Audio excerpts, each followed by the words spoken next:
Assalamualaikum warahmatullahi wabarakatuh. Saya Faris Rizky bin Muhammad Ashraf dari Sekolah Kebangsaan Jawi Pulau Pinang. Hari ini saya ingin mengulas sebuah bahan bacaan kanak-kanak yang saya dapati dari internet. Bahan bacaan ini yang ingin saya ulas bertajuk Belalang dan Semut. Buku Belalang dan Semut mengisahkan dua watak berbeza, iaitu belalang yang gemar bersukaria dan semut yang rajin bekerja.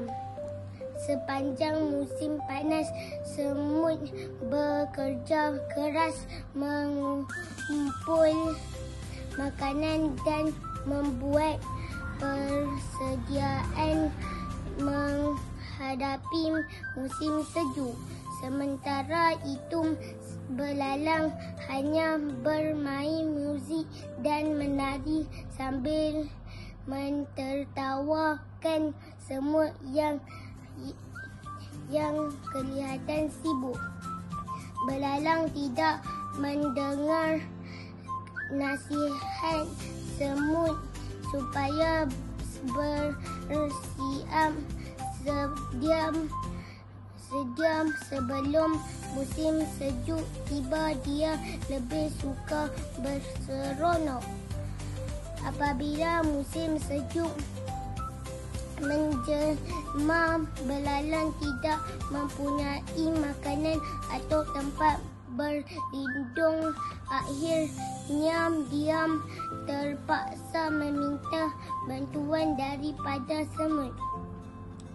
Cerita ini menyampaikan nilai penting kepada kanak-kanak tentang kepentingan rajin berusaha dan membuat persediaan awal.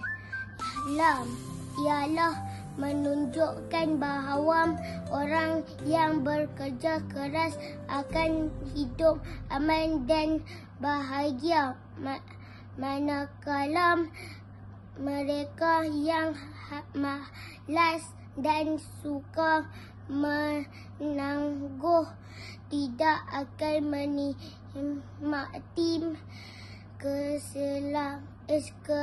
kesenangan hidup.